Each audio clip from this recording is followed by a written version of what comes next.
ಎಲ್ಲೂ ತೋರಿಸಬಾರ್ದು. ಬಟ್ ಆದ್ರೂನು ನಾವ್ ಒಳಗಡೆ ಯಾಕೆ ಕರ್ಕೊಂಡ್ ಬಂದ್ರೆ ಆ ತಾಯಿ ಅನುಗ್ರಹದಿಂದ ಇವತ್ ನಾವು ಒಂದ್ 10 ನಿಮಿಷ ಪ್ರಾರ್ಥನೆ ಮಾಡಿದ್ರೆ ಸಾಕು. ನಾನು ನಮ್ಗಿದೆ ಮೇನ್ ಇಂಪಾರ್ಟೆಂಟ್. ನಾವ್ ಎಷ್ಟೇ ಏನೇ ಸಾಧನೆ ಮಾಡಿದ್ರು ನಮ್ಗಿದೆ ಫಸ್ಟ್. ಇದೇ ಒಂದ್ 6-7 ತಿಂಗಳಿಂದ ನನ್ನ ಮೂಲೆ ಗುಂಪು ಹಾಕಿದ್ಲ ಎಮ್ಮನು. ಏನಕ್ಕಂತಂದ್ರೆ ಆ ತಾಯಿ ನಂಬಬೇಕು ನಾವು. ಮನೆ ದೇವರಾಗಿ ನಮ್ಮ ಮನೆ ದೇವರೇ ನಮ್ಗೆ ಇಂಪಾರ್ಟೆಂಟ್ ಸರ್. ನೀವು ಬೇರೆ ಬೇರೆ ದೇವ್ರಗಳನ್ನ ಪೂಜೆ ಮಾಡಿ ಏನ್ ತೊಂದ್ರೆ ಇಲ್ಲ. ಎಲ್ಲಾರ್ಗು ನಾನು ಹೇಳೋದು ಒಂದೇ, ನಿಮ್ಮ ಮನೆ ದೇವ್ರನ್ನ ಎಷ್ಟು ಪ್ರೀತಿ ಮಾಡ್ತಿರೋ, ಎಷ್ಟು ಮನ್ಸಲ್ಲಿ ಇಟ್ಕೊಂತಾಳೋ ಆ ತಾಯಿ ನಿಮ್ಮಿಂದನೇ ಇರ್ತಾಳೆ. ಅಲ್ಲಿ ನನಗೆ ಹೇಳಿದ್ರು 4 ವರ್ಷದ ಹಿಂದೆ, ನಿಮ್ಮ ಮನೆಯಲ್ಲಿ ಒಂದು ಮನೆ ದೇವರಿದೆ, ಅದನ್ನ ನೀನ್ ನಂಬಬೇಕು. ನಾನು ನೋಡಿ ಮೈ ಜುಮ್ ಅಂತದ ಅವಾಗ ಮಾತಾಡಿದಾಗ.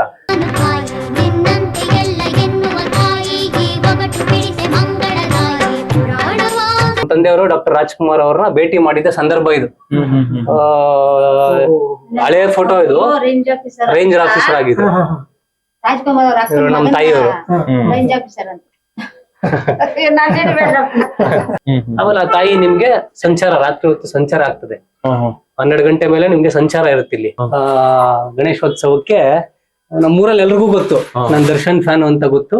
ಅವಾಗ ಶ್ರೀರಾಮುಲು ಸರ್ಗೆ ಫೋನ್ ಹಾಕಿ, ಅವ್ರ ಮ್ಯಾನೇಜರ್ ಫೋನ್ ಹಾಕಿ, ಇಲ್ಲ ಸದಾಶಿವನಗರದಲ್ಲಿ ಮನೆ ಇದೆ ಅವ್ರದ್ದು, ಅಲ್ಲಿ ಹೋಗಿ ಪರ್ಸನಲ್ ಆಗಿ ಕರೆದಿದ್ರು ನನ್ನ ಒಂದಿನ. ಮನೆ ಮುಟ್ ನೋಡ್ಕೊಳ್ಳಂಗೆ ನಿನ್ನ ಕಣೆ. ಏನಕ್ಕಂದ್ರೆ ನಾವು ಆ ತಾಯಿನ ಯಾವತ್ತೂ ಮರಿಬಾರ್ದು. ಆ ತಾಯಿನ ನಾವು ಮರ್ತ್ರೆ ನಮ್ಮನ್ನ ಮೂಲೆ ಗುಂಪು ಮಾಡಕ್ ಬಿಡ್ತಾಳೆ. ಅದು ನಾನು ನೋಡಿರೋದು. ನನ್ನನ್ನು ಮೂಲೆ ಗುಂಪು ಹಾಕಿದ್ಲು. ಸಿಂಗರ್ ಸುಪ್ರೀತ್ ಗಾಂಧಾರ್ ಅವರು ಇಲ್ಲೇ ಇದ್ದಾರೆ, ಬನ್ನಿ ಮಾತಾಡ್ಸೋಣ ನೋಡೋಣ. ಸರ್ ನಮಸ್ತೆ. ನಮಸ್ಕಾರ. ಚೆನ್ನಾಗಿತ್ತು. ನೀವು? ನಾವು ಸೂಪರ್. ಮನೆಯೆಲ್ಲ ನೋಡ್ಬೋದಾ? ಖಂಡಿತ ಸರ್. ಇದು ಈ ಮನೆ ಬಂದು ನಾನು ಯಾರಿಗೂ ತೋರಿಸಿಲ್ಲ. ಫಸ್ಟ್ ಟೈಮ್ ನೀವು ಬಂದಿದ್ದೀರಾ ಅಂತ ನಿಮ್ಗೆ ತೋರಿಸ್ತಾ ಇರೋದು. ಬನ್ನಿ ನಾನು ಮನೆ ಹೊರಗಡೆ ಕರ್ಕೊಂಡು.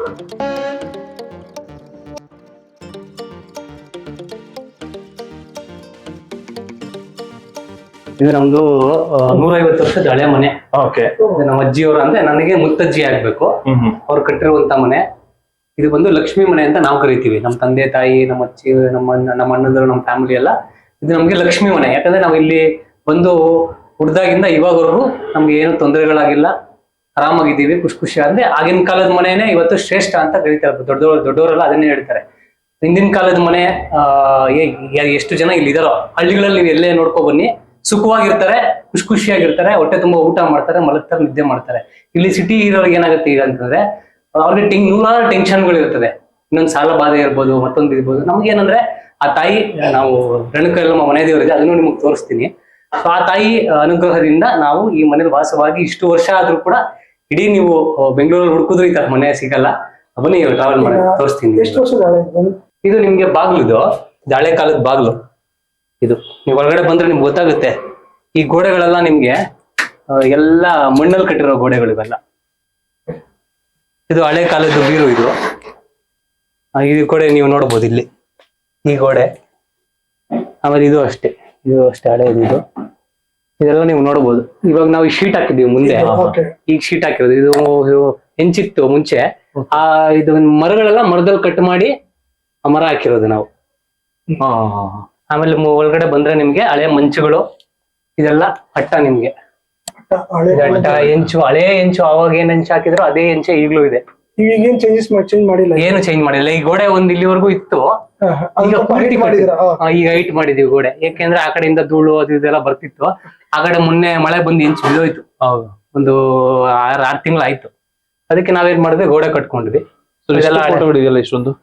ಹ್ಞೂ ಸರ್. ಅದೇನಂದ್ರೆ ನಮ್ಮ ಅಜ್ಜಿ ಎಲ್ಲೇ ದೇವಸ್ಥಾನಗಳಿಗೆ ಹೋದ್ರು ಒಂದೊಂದು ಫೋಟೋ ತರ ಅವರು. ಆಮೇಲೆ ನಮ್ಮ ತಾಯಿ ಎಲ್ಲೇ ದೇವಸ್ಥಾನಗಳಿಗೆ ಹೋದ್ರು ಒಂದೊಂದು ಫೋಟೋ. ನಾನು ಎಲ್ಲಾನ ದೇವಸ್ಥಾನಗಳಿಗೆ ಹೋದ್ರೆ ಒಂದೊಂದು ಫೋಟೋ. ಅಂದ್ರೆ ಯಾವ್ದಾನ ಒಂದ್ ದೇವ್ರು ನಮ್ಮನ್ನ ಕಾಯುತ್ತೆ ಅನ್ನೋದು, ಅದಕ್ಕೋಸ್ಕರ ನಾವು ಫೋಟೋಗಳು ತಂದು ಪೂಜೆ. ನಮ್ಮ ತಾಯಿ ಶನಿವಾರ ಆದ್ರೆ ಸಾಕು, ಶನಿವಾರ ಎಲ್ಲಾ ಫೋಟೋಗಳಿಗೂ ಹೂವು ಇಟ್ಟು ಪೂಜೆ ಮಾಡ್ತಾರೆ. ಪ್ರತಿ ಶನಿವಾರ ನಮ್ಮ ತಾಯಿ ಪೂಜೆ ಮಾಡ್ತಾರೆ. ಆದ್ರಿಂದ ನಾವು, ಇವ್ರು ನಮ್ಮ ಅಜ್ಜಿ, ಇವರೇ ನಮ್ಗೆ ಈ ಮನೆ ಕಟ್ಟಿದ್ದು ಅಜ್ಜಿ. ನನಗ್ ಮುತ್ತಜ್ಜಿ ಆಗ್ಬೇಕು. ಅವರು ಮುನಿಯಮ್ಮ ಅಂತ, ಇವರು ಗಂಗಪ್ಪ ಅಂತ, ನಮ್ಮ ಅಜ್ಜಿ ತಾತ ಇವರಿಬ್ರು. ಇವ್ರ ಆಶೀರ್ವಾದದಿಂದಾನೇ, ಇವ್ರ ಅನುಗ್ರಹದಿಂದ ಇವತ್ತು ನಾವು ಕುಟುಂಬ ನಾವು ಎಲ್ಲ ಚೆನ್ನಾಗಿದ್ದೀವಿ. ಯಾಕಂದ್ರೆ ದೊಡ್ಡವ್ರ ಆಶೀರ್ವಾದ ಬೇಕಂತೆ ಎಲ್ರಿಗೂ ಕೂಡ. ದೊಡ್ಡವ್ರ ಆಶೀರ್ವಾದ ಇದ್ರೆ ನಾವು ಸಕ್ಸಸ್ ಆಗಿ ಹೋಗ್ತೀವಿ ಅಂತ. ನಾವು ಯಾವುದೇ ಏನೇ ಕಷ್ಟಗಳು ಬಂದ್ರು ಅವ್ರು ನಮ್ಮನ್ನ ಕಾಯ್ತಾರೆ. ಈಗ ದೇವ್ರು ನಮ್ಮನ್ನ ಹೆಂಗ್ ಕಾಯ್ತಾರೋ ಅದೇ ತರ ಇವ್ರು ನಮ್ಮನ್ನ ಕಾಯ್ಕೊಂಡಿರ್ತಾರೆ ಅಂತ ಒಂದು ಪದ್ಧತಿ. ಆಗಿನ ಕಾಲದಿಂದ ಹಂಗೆ ನಾವು ಬಂದಿರೋದು. ನೀವು 4ನೇ ತಲೆಮಾರು? ನಾವು 4ನೇ ತಲೆಮಾರು. ಈ ಮನೆಗೆ 4ನೇ ತಲೆಮಾರು. ಎಷ್ಟು ಜನ ಅಂದ್ರೆ ಈ ಮನೆಯಲ್ಲಿ ಸರ್ ನೀವು ಲೆಕ್ಕನೇ ಹಾಕಕ್ಕಾಗಲ್ಲ, ಅಷ್ಟ್ ಜನ ಬಂದು ಇಲ್ಲಿ ಊಟ ಮಾಡ್ಕೊಂಡು ಹೋಗಿದ್ದಾರೆ. ಈ ರಾಗಿ ಕಣಜಗಳೆಲ್ಲ ಬರೋದು ನಿಮ್ ಮುಂಚೆ, ನೀವು ಒಳಗಡೆ ತೋರಿಸ್ತೀನಿ, ರಾಗಿ ಎಲ್ಲ ತುಂಬೋರು ನಮ್ಮ ಮನೆಯಲ್ಲಿ ಮೂಟೆನೆ ಬರೋದು. ಅಷ್ಟೆಲ್ಲ ಮಾಡ್ಕೊಂಡು ನಾವು ಈ ಮನೆ ನಾವು ಬಿಡ್ಲಿಲ್ಲ, ಈ ಮನೆ ನಾವು ಬಿಡಬಾರ್ದು, ಹಿಂಗೆ ಇರ್ಬೇಕು ಅನ್ನೋದು ನಮ್ಮ ಆಸೆ. ಯಾಕಂದ್ರೆ ಕಷ್ಟ ಜೀವನ ಪ್ರತಿಯೊಂದು ನಾವು ನೋಡ್ಬಿಟ್ಟಿದೀವಿ.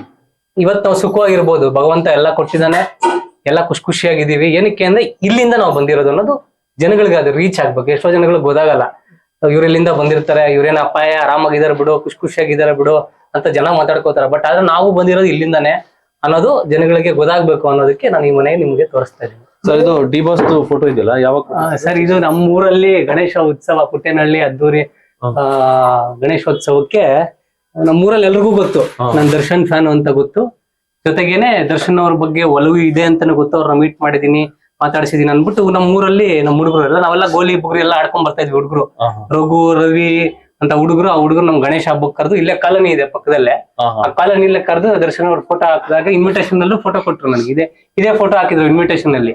ನಾನೇ ಇದೆಲ್ಲ ಏನಕ್ಕಪ್ಪ ಹಾಕಿದ್ರೆ, ನಾವು ಅಭಿಮಾನಕ್ಕೆ ಹಾಕ್ತಿವಿ ಅಂದ್ರು.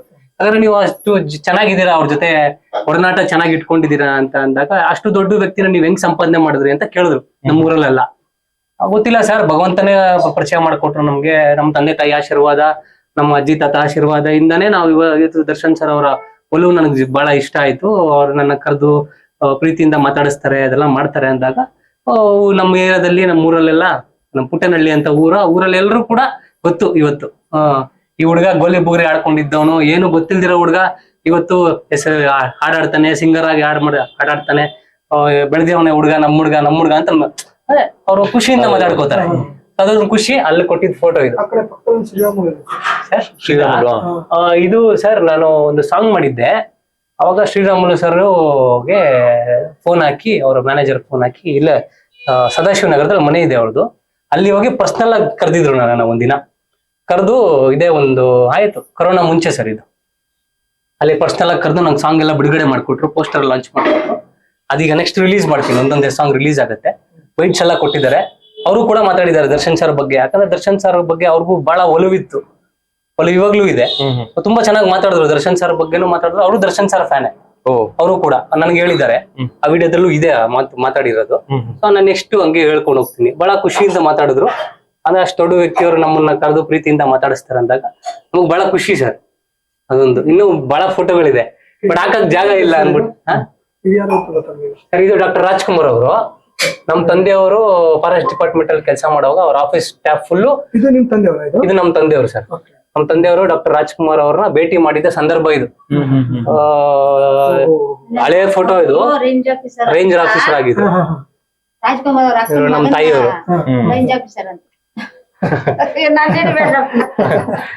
ಅದೇನಂದ್ರೆ ರಾಜ್ಕುಮಾರ್ ಅವ್ರನ್ನ ಭೇಟಿ ಅಂದ್ರೆ ನಮ್ ಡಾಕ್ಟರ್ ರಾಜ್ಕುಮಾರ್ ಅವರ ಅಭಿಮಾನಿ ನಮ್ ತಂದೆಯವರು. ಡ್ರಾಮಾ ನಾಟಕ ಎಲ್ಲ ಮಾಡೋರು. ಇಲ್ಲಿದೆ ನೋಡಿ, ಡ್ರಾಮಾ ನಾಟಕ ಮಾಡಿರೋದು ಇದೆ. ಇದು ರಾಣೆ ರಾಜ್ಕುಮಾರ್ ಅವ್ರದ್ದು ಫೋಟೋ. ಅವ್ರ ಮನೆಯಲ್ಲಿ ಭೇಟಿ ಆಗಿದ್ದ ಸಂದರ್ಭ ಇದು ನಮ್ ತಂದೆಯವರು. ಅವಾಗ ರಾಜ್ಕುಮಾರ್ ಅಂದ್ರೆ ಬಹಳ ಒಲವು ನಮ್ ತಂದೆಯವ್ರಿಗೆ. ಅವ್ರ ಆಫೀಸ್ ಅವ್ರ ಸ್ಟಾಫ್ ಎಲ್ಲ ಹೋಗಿ ನಾವು ರಾಜ್ಕುಮಾರ್ ಅವ್ರನ್ನ ಮೀಟ್ ಮಾಡ್ಬೇಕು ಅಂದ್ರೆ ಅವ್ರ ಮನೆಗೆ ಹೋಗಿ ಫೋಟೋ ಇಟ್ಕೊಂಡು ಬಂದಿರೋ ಫೋಟೋ. ಅವಾಗಿಂದನೂ ನಮ್ ತಂದೆಯವರು ನಾಟಕ ಎಲ್ಲ ಮಾಡೋರು ಸರ್. ಇಲ್ಲಿದೆ ನೋಡಿ, ಇಲ್ಲಿದೆ ನೋಡಿ ನಮ್ ತಂದೆಯವರು. ಇದು ಪಾತ್ರ ಮಾಡಿರೋರು ನಮ್ ತಂದೆಯವರು ರವೀಂದ್ರ ಕಲಾಕ್ಷೇತ್ರದಲ್ಲಿ ಪಾತ್ರ ಮಾಡಿದಾಗ ಅವರು ಕೂಡ ಆಕ್ಟಿಂಗ್ ಇವೆಲ್ಲ ಮಾಡಿದ್ರ, ನಾಟಕ ಎಲ್ಲ ಮಾಡೋರು. ಇದು ನಮ್ ತಂದೆಯವ್ರೆ ನಾಟಕ ಅರ್ಜುನನ್ ಪಾತ್ರ ಎಲ್ಲ ಮಾಡೋರು. ಸೊ ಅವಾಗ ಆದ್ರೆ ಅಲ್ಲಿಂದ ನನಗೆ ಬಂದಿರೋದು ಇದು ಕಲೆ ಅನ್ನೋದು. ನೀವ್ ಯಾಕೆ ಅಭಿನಯ ಮಾಡ್ಲಿಲ್ಲ ಸಿಂಗರ್ ಆದ್ರೆ? ಸರ್ ಅದು ಏನಂದ್ರೆ ನಮ್ ತಂದೆಯವರ ಒಂದು ಹಾದಿಯಲ್ಲೇ ಬಂದ್ವಿ ನಾವು. ಅಂದ್ರೆ ನಮ್ಮ ಮನೆಯಲ್ಲಿ ಬಹಳ ಕಷ್ಟ. ಅವಾಗ ಕಷ್ಟದ ಜೀವನದಲ್ಲೂ ಕೂಡ ನನಗೆ ಹೆಂಗಪ್ಪ ಹೋಗೋದು, ಇದಕ್ಕೆ ಏನ್ ಮಾಡೋದು ಅನ್ನೋ ಒಂದು ಇದಿತ್ತು. ಅದರಿಂದ ಬನ್ನಿ ಹಂಗೆ ಒಳಗಡೆ ಬನ್ನಿ. ಇದು ಹಳೆ ಕಾಲದ ಮಡಕೆ. ಇದು ನಿಮ್ಗೆ ಚೆನ್ನಾಗಿ ಕಣಜ ಅಂತ ಕರಿತೀವಿ. ಇವಾಗ್ಲೂ ನಾನು ಇದ್ರಲ್ಲಿ ರಾಗಿ ಇದೆ, ರಾಗಿ ತುಂಬಿಟ್ಟಿದೀವಿ. ಇದ್ರಲ್ಲಿ ಹುಣ್ಸೆಹಣ್ಣು ಇದೆ, ಹಳೆ ಅಂದ್ರೆ ಹುಣ್ಸೆಹಣ್ಣು. ನೀವು ಎಷ್ಟೋ ವರ್ಷದ ಹುಣ್ಸೆಹಣ್ಣು ಸ್ಟಾಕ್ ಇಡ್ತೀವಿ ಇಲ್ಲಿ. ಇದ್ರಲ್ಲಿ ಹುಣ್ಸೆಹಣ್ಣು ಇದೆ, ಇದ್ರಲ್ಲಿ ರಾಗಿ ಇದೆ, ಎಲ್ಲ ಇದೆ ಸರ್. ಇದೆಲ್ಲ ಹಳೆಯದು. ಹೌದು ಸರ್, ಇದೆಲ್ಲ ಹಳೆ ಕಾಲದ ಕಣಜಗಳು. ಇದೆಲ್ಲ ಹಳೆ ಕಾಲದ. ಇದೆಲ್ಲ ಇವಾಗ್ಲೂ ನೀವು ಏನಾದ್ರೂ ನೀವು ಗಟ್ಟಿಯಾಗಿರ್ತದೆ. ಇದು ಹಳೆ ಕಾಲದ ಪೆಟ್ಟಿಗೆ. ಇದು ನಮ್ಮ ಅಜ್ಜಿ ಪೆಟ್ಟಿ. ಇದು ಪೆಟ್ಟಿ. ಇದೆಲ್ಲ ಹಳೇದೆ ಆಲ್ಮೋಸ್ಟ್. ಈಗ ಆ ಪಾತ್ರೆಗಳೆಲ್ಲ ಹಳೇದೆ. ಆಗಿನ ಕಾಲದ ಪಾತ್ರೆಗಳಿವೆಲ್ಲ ಅದೆಲ್ಲ ದೊಡ್ಡ ದೊಡ್ಡದೆಲ್ಲ ಆಗಿನ ಕಾಲದ ಪಾತ್ರೆಗಳು, ಇದೆಲ್ಲ ರೀಸೆಂಟ್ ಎಲ್ಲ ರೀಸೆಂಟ್. ಅದು ಹಳೆ ಕಾಲದ ಕಿಟಕಿ, ಹೆಂಚು, ತಾಮ್ರ ಎಲ್ಲ ಹಳೇದ್ ಸರ್. ಅದು ಸುಮಾರು ವರ್ಷಗಳು 100 ವರ್ಷ ಆಗಿರ್ಬೋದು ಅದಕ್ಕೆ ಸರ್. ಇದು ಮನೆ ದೇವರು ಸರ್, ನಮ್ಮ ರೇಣುಕಾಯಲ್ಲಿ ನಮ್ಮ ಮನೆ ದೇವರು ಇದು. ಅದು ಆಕ್ಚುಲಿ ಎಲ್ಲೂ ತೋರಿಸಬಾರ್ದು ಇದು ಆಕ್ಚುಲಿ, ಎಲ್ಲೂ ತೋರಿಸಬಾರ್ದು. ಬಟ್ ಆದ್ರೂ ನಾವು ಒಳಗಡೆ ಯಾಕೆ ಕರ್ಕೊಂಡ್ ಬಂದೆ, ಆ ತಾಯಿ ಅನುಗ್ರಹದಿಂದ ಇವತ್ತು ನಾನು ಬೆಳಗ್ಗೆ ಬಂದ್ರೆ ಇಲ್ಲಿ ಬಂದು ನಮಸ್ಕಾರ ಮಾಡೋ ತಾಯಿಗೆ ಇಲ್ಲಿ ಕುತ್ಕೊಂಡು 10 ನಿಮಿಷ ಪ್ರಾರ್ಥನೆ ಮಾಡಿದ್ರೆ ಸಾಕು. ನಮ್ಗಿದೆ ಮೇನ್ ಇಂಪಾರ್ಟೆಂಟ್. ನಾವ್ ಎಷ್ಟೇ ಏನೇ ಸಾಧನೆ ಮಾಡಿದ್ರು ನಮ್ಗಿದೆ ಫಸ್ಟ್. ಏನಕ್ಕಂದ್ರೆ ನಾವು ಆ ತಾಯಿನ ಯಾವತ್ತೂ ಮರಿಬಾರ್ದು. ಆ ತಾಯಿನ ನಾವು ಮರ್ತ್ರೆ ನಮ್ಮನ್ನ ಮೂಲೆ ಗುಂಪು ಮಾಡಕ್ ಬಿಡ್ತಾಳೆ. ಅದು ನಾನ್ ನೋಡಿರೋದು. ನನ್ನನ್ನು ಮೂಲೆ ಗುಂಪು ಹಾಕಿದ್ಲು ಇದೇ ಒಂದ್ 6-8 ತಿಂಗಳಿಂದ. ನನ್ನನ್ನು ಮೂಲೆ ಗುಂಪು ಹಾಕಿದ್ಲ ಎಮ್ಮನು. ಏನಕ್ಕಂತಂದ್ರೆ ಆ ತಾಯಿ ನಂಬಬೇಕು ನಾವು. ಮನೆ ದೇವರಾಗಿ ನಮ್ಮ ಮನೆ ದೇವರೇ ನಮ್ಗೆ ಇಂಪಾರ್ಟೆಂಟ್ ಸರ್. ನೀವು ಬೇರೆ ಬೇರೆ ದೇವ್ರಗಳನ್ನ ಪೂಜೆ ಮಾಡಿ, ಏನ್ ತೊಂದ್ರೆ ಇಲ್ಲ. ಎಲ್ಲಾರ್ಗು ನಾನು ಹೇಳೋದು ಒಂದೇ, ನಿಮ್ಮ ಮನೆ ದೇವ್ರನ್ನ ಎಷ್ಟು ಪ್ರೀತಿ ಮಾಡ್ತಿರೋ, ಎಷ್ಟು ಮನ್ಸಲ್ಲಿ ಇಟ್ಕೊಂತಾಳೋ ಆ ತಾಯಿ ನಿಮ್ಮಿಂದನೇ ಇರ್ತಾಳೆ. ನೀವ್ ಯಾವಾಗ್ಲೇ ಹೋಗ್ರಿ, ನೀವೆಲ್ಲಾನ ಹೋಗ್ರಿ, ನಿಮ್ ಊರಲ್ಲೇ ದೇವಸ್ಥಾನಗಳು ಇರ್ತದೆ. ಅಂದ್ರೆ ನಿಮ್ ಅಜ್ಜಿ ಮುತ್ತಾತ ಅವರೆಲ್ಲ ಮಾಡ್ಕೊಂಡ್ ಬಂದಿರೋದು ಅದು ಪದ್ಧತಿ. ಅದೆಲ್ಲ ನೀವು ಮಾಡ್ಕೊಂಡ್ ಬಂದಾಗ್ಲೇ ನಿಮ್ಗೆ ಸಕ್ಸಸ್ ಆಗೋದು. ಅಲ್ಲಿವರೆಗೂ ಸಕ್ಸಸ್ಸೇ ಆಗಲ್ಲ ಅದು. ಅಂದ್ರೆ ನಾನು ನಮ್ಮ ಮನೆ ದೇವ್ರನ್ನ ನಾನು ನಂಬ್ತಾನೆ ಇರ್ಲಿಲ್ಲ 4 ವರ್ಷ. ನಮ್ಮ ತಿರುವಣ್ಣಾಮಲೈ ಅಂತ ಒಂದು ದೇವಸ್ಥಾನ ಇದೆ ತಮಿಳ್ನಾಡಲ್ಲಿ. ಅಲ್ಲಿ ನನಗೆ ಹೇಳಿದ್ರು 4 ವರ್ಷದ ಹಿಂದೆ, ನಿಮ್ಮ ಮನೆಯಲ್ಲಿ ಒಂದು ಮನೆ ದೇವರಿದೆ, ಅದನ್ನ ನೀನ್ ನಂಬಬೇಕು. ನಾನು ನೋಡಿ ಮೈ ಜುಮ್ ಅಂತದ ಅವಾಗ ಮಾತಾಡಿದಾಗ. ಸೊ ನೀನ್ ಅದನ್ನ ನಂಬು, ನೀನ್ ಯಾಕೆ ಬೆಳೆಯಲ್ಲ ಅಂತ ಹೇಳಿದ್ರು. ನಾನು 1 ವರ್ಷದಿಂದ ಈ ತಾಯಿನ ನಂಬ್ತಾ ಇದೀನಿ. ಮೊನ್ನೆ ಸೌದತ್ತಿಗೆ ಹೋಗಿ ಬಂದ್ಬಿಟ್ಟು ಪೂಜೆ ಮಾಡಿಸ್ಕೊಂಡ್ ಬಂದೆ. ಆರೋಗ್ಯ ಸಮಸ್ಯೆ ಆಗಿತ್ತು. ಅದಾದ್ಮೇಲೆ ಈ ತಾಯಿನ ನಂಬದ ಅವತ್ತಿಂದ ಇವತ್ತವರೆಗೂ ಕಷ್ಟಗಳು ಅನ್ನೋದೇ ಇಲ್ಲ ನಮ್ಗೆ. ಏನಂದ್ರೆ ನಾವು ನಂಬಿದೀವ ತಾಯಿನ. ಆ ತಾಯಿನೇ ನಮ್ಮನ್ನ ಕಾಪಾಡ್ತಾರದು ಇವತ್ತಿಗೂ. ರೀಸೆಂಟ್ ಆಗಿ ನೀವು ಕೋವಿಡ್ ಅಲ್ಲೂ ಅಷ್ಟೇನೆ, ಕೋವಿಡ್ ಅಲ್ಲೂ ಬಹಳ ತೊಂದರೆ ಆಯ್ತು ನಮ್ಮ ಮನೇಲಿ. ಸೊ ಊರ್ ಜನ ಎಲ್ಲ ಬೇರೆ ಏನೇನೋ ಮಾತಾಡಿದ್ರು. ಬಟ್ ಆದ್ರೂ ಕೋವಿಡ್ ಅಲ್ಲಿ ಏನು ತೊಂದರೆ ಆಗ್ದಿರಾ ಆ ತಾಯಿ ಆರಾಮಾಗಿ ಎಲ್ರಿಗೂ ಆರೋಗ್ಯ ಸಮಸ್ಯೆ ಆಗ್ದಿರಾ ಮನೆ ಕರ್ಕೊಂಡ್ ಬಂದ್ಬಿಟ್ಟು, ಅದು ಶುಕ್ರವಾರನೇ ಮನೆ ಕರ್ಕೊಂಡ್ ಬಂದ್ಬಿಟ್ಟಿದ್ ನಮ್ಗೆ. ಆಮೇಲೆ ಆ ತಾಯಿ ನಿಮ್ಗೆ ಸಂಚಾರ, ರಾತ್ರಿ ಹೊತ್ತು ಸಂಚಾರ ಆಗ್ತದೆ. 12 ಗಂಟೆ ಮೇಲೆ ನಿಮ್ಗೆ ಸಂಚಾರ ಇರುತ್ತೆ ಇಲ್ಲಿ. ಈ ಇಡೀ ಊರೇ ಸಂಚಾರ ಆಗುತ್ತದೆ. ಮುನೇಶ್ವರ ಮತ್ತು ರೇಣುಕಾಯಲ್ಲಮ್ಮ ಇಡೀ ಊರೇ ಸಂಚಾರ ಆಗ್ತದೆ. ಯಾರಿಗೂ ಗೊತ್ತಿಲ್ಲ ಇದು. ಹೆಜ್ಜೆ ಶಬ್ದಗಳೆಲ್ಲ ಬರುತ್ತೆ. ನಮ್ದೇನಂದ್ರೆ ಇಡೀ ಕಾಲದ್ದು, ನಾವು ಆಗಿನ ಕಾಲದ ಮರಿಬಾರ್ದು ಅನ್ನೋದು ನಮ್ಮ ಒಂದು ಪದ್ಧತಿ. ನಾವು ನೋಡಿ ಸರ್, ಈ ಜಾಗ ಏನ್ ನೋಡ್ತಿರಲ್ಲ, ಈ ಜಾಗದಲ್ಲ ನಾನು ಮಲಗ್ತಾ ಇದ್ದಿದ್ದು ಚಿಕ್ಕ ವಯಸ್ಸಲ್ಲಿ. ಇಲ್ಲಿ ಏನಂದ್ರೆ ಬೆಳಗ್ಗೆ ನಮ್ಮಪ್ಪ ನಮ್ಮ ತಂದೆಯವರು ಬಿಂದಿಗೆ ಎತ್ತಿ ನೀರ್ ಹಿಡಿಯೋರು. ಪಾಪ ನೀರ್ ಹಿಡಿದು ಇಲ್ಲೇ ಬರೋರು, ಇಲ್ಲೇ ಹೋಗೋರು. ನಾನು ಮಲಗ್ಬಿಡ್ತಾ ಇದ್ದೆ ಇಲ್ಲೇ. ಅವಾಗ ನಮ್ಮಪ್ಪ ನನ್ನ ಜರುಗಿಸಿ ಮಲಗಿದ್ರು. ಸೈಡಲ್ಲೇ ಹೋಗೋರು, ಸೈಡಲ್ಲೇ ಬರೋರು. ಇರೋದಿಷ್ಟು ಜಾಗ. ಏನಂದ್ರೆ ಯಾರೇ ಆಗ್ಲಿ, ಯಾರೇ ದೊಡ್ಡ ಸ್ಟಾರ್ ಆದ್ರೂ ಅವ್ರ ಕಷ್ಟದ ಜೀವನಗಳಲ್ಲಿ ನೋಡಿರ್ತಾರೆ. ಅದೇ ತರನೇ ಕಷ್ಟಕ್ಕೆ ನಾವ್ ಯಾವತ್ತೂ ಬೆಲೆ ಕೊಡ್ಬೇಕಂತೆ, ಸುಖಕ್ಕಲ್ಲ. ಸುಖದಲ್ಲಿದ್ದಾಗ ನಮ್ಗೆ ಎಲ್ಲಾ ಸಿಗುತ್ತೆ. ಕಾರು, ಬಂಗ್ಲೋ, ಆಸ್ತಿ, ಅಂತಸ್ತು ಎಲ್ಲ ಸಿಗ್ಬಹುದು ನಮ್ಗೆ. ನೀವು ಕಷ್ಟದ ಜೀವಗಳನ್ನ ಯಾವತ್ತು ನೀವು ಮರಿಯಲ್ಲ, ಅವಾಗಲೇ ನಿಮ್ಗೆ ಸಕ್ಸಸ್ ಸಿಗೋದು. ಅದನ್ನ ಮರಿಬಾರ್ದಂತೆ. ಕಷ್ಟ ನಾವು ಬಂದಿರೋ ಹಾದಿನ ಮರಿಬಾರ್ದು. ಅದನ್ನ ನಾನ್ ನಿಮ್ಗೊಂದು ಚಿಕ್ಕದಾಗಿ ತೋರಿಸಿದೀನಿ ಮನೆಯನ್ನ. ಹೌದು, ಅಪಾರ್ಟ್ಮೆಂಟ್ ಕಟ್ಬಿಡೋಣ, ಇಲ್ಲ ದೊಡ್ಡ 4 ಅಂತಸ್ತಿನ. ಹೌದು, ತುಂಬಾ ಜನ ಅದೇ ಮಾಡಿದ್ದಾರೆ ಸರ್. ಹೌದು, ಇಂತ ಒಳ್ಳೆ ಜಾಗದಲ್ಲಿ ಇಂತ ಮನೆ ಇದೆಯಲ್ಲ, ನೀವು ಆಲ್ಮೋಸ್ಟ್ ಬೇರೆಯವರಾಗಿದ್ರೆ ಒಳ್ಳೆ ಮನೆ ಕಟ್ಬಿಡೋಣ. ಎಷ್ಟೋ ಜನ ನಮ್ಗೆ ಹೇಳಿರೋದೇನಂದ್ರೆ, ಕಟ್ಟಿದ್ರೆ ಬಾಡಿಗೆ ಬರುತ್ತೆ 1 ಲಕ್ಷ 2 ಲಕ್ಷ ಅಂತಾರೆ.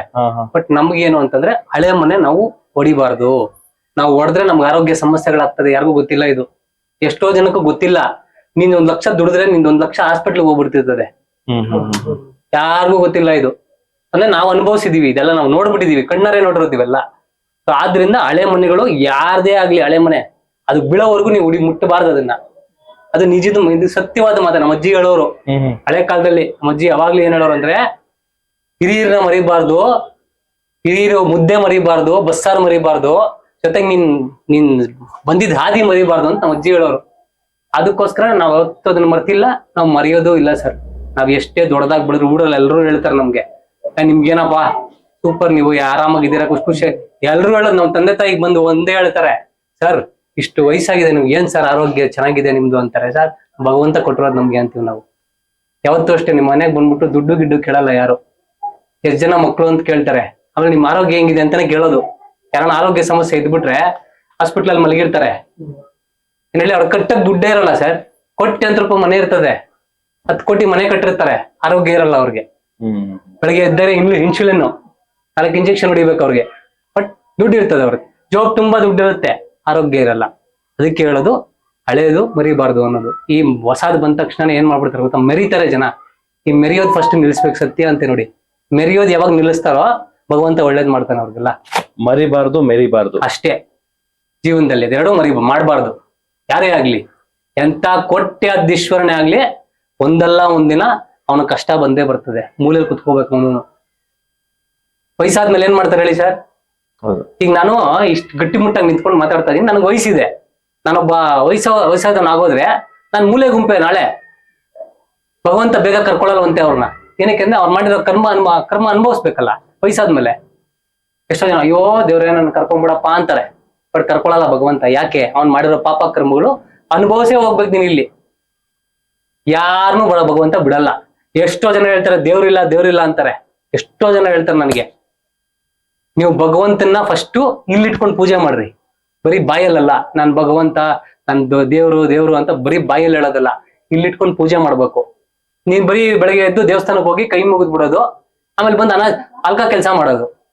ಭಗವಂತ ಎಲ್ಲಿ ಸರ್ ಒಲಿತಾನೆ? ಒಳ್ಳೇದ್ ಮಾಡ್ಬೇಕು, ದಾನ ಧರ್ಮ ಮಾಡ್ಬೇಕು. ನೀವ್ ಆಗುತ್ತಾ ನಿಮ್ ಕೈಯಲ್ಲಿ? ಒಬ್ರಿಗೊಂದೊತ್ತು ಊಟ ಹಾಕಿ. ಎಷ್ಟಾಗ್ಬಿಡುತ್ತೆ ಒಂದೊತ್ತು ಊಟ ಹಾಕಕ್ಕೆ? ಅನ್ನ ಸಾಂಬಾರ್ ಹಾಕಕ್ಕಾಗಲ್ವಾ? ಒಂದೊತ್ತು. ಅದನ್ನೇ ನಿಮ್ಮನ್ನ ಕಾಯೋದು ಭಗವಂತ. ಯಾವ್ದು ಶಾಶ್ವತ ಅಲ್ಲ ಸರ್ ಇಲ್ಲಿ. ನಾನ್ ನೋಡಿರೋ ಪಟ್ಟಿಗೆ, ನಮ್ ತಂದೆ ತಾಯಿ ನೋಡಿರೋದು, ನಮ್ಮ ಅಜ್ಜಿ ಕಲ್ಸ್ಕೊಟ್ಟಿರೋ ಪಾಠ ನಮ್ಗೆ ಇವೆಲ್ಲ. ಇದೇ ಮಂಚದ ಮೇಲೆ ಕುತ್ಕೊಂಡು, ನಮ್ಮ ಅಜ್ಜಿಯಲ್ಲಿ ಕೂತಿರೋರು ಇದೇ ಮಂಚದ ಮೇಲೆ ನಾವು 3 ಜನ ಅಣ್ಣ ತಮ್ಮದ್ರು ಕುತ್ಕೊಂಡು ಹೇಳೋರು. ನಮ್ಮ ತಂದೆ ತಾಯಿ ಈಗ್ಲೂ ಕುತ್ಕೊಂಡು ಹೇಳ್ತಾರೆ, ಕಷ್ಟ ಇದೆ ಜೀವನ ಕಷ್ಟ ಇದೆ, ಕರೆಕ್ಟ್ ಆದಿಲ್ಲ ಹೋಗ್ರಿ ನೀವು ಅಂತ. ನಮ್ ತಂದೆಯವ್ರು ಈಗ್ಲೂ ಹೇಳ್ತಾರೆ. ನಮ್ಮ ತಂದೆಯವ್ರು 75 ವರ್ಷ ಈಗ್ಲೂ ಹೇಳ್ತಾರೆ ನಮ್ಗೆ.